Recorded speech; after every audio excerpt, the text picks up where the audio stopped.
उपस्थित असलेल्या सर्व मान्यवरांनी शिवेंद्र सिंह राजे भोसले आज या कार्यक्रमात आपल्यासाठी उपस्थित आहेत। मी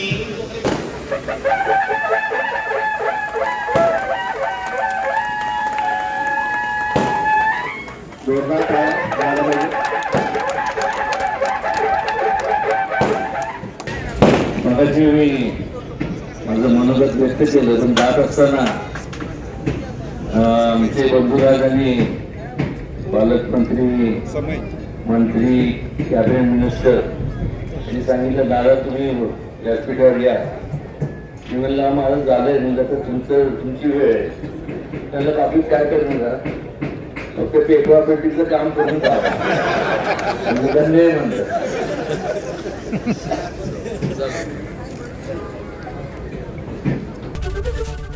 एबीपी माझा, उघडा डोळे बघा नीट.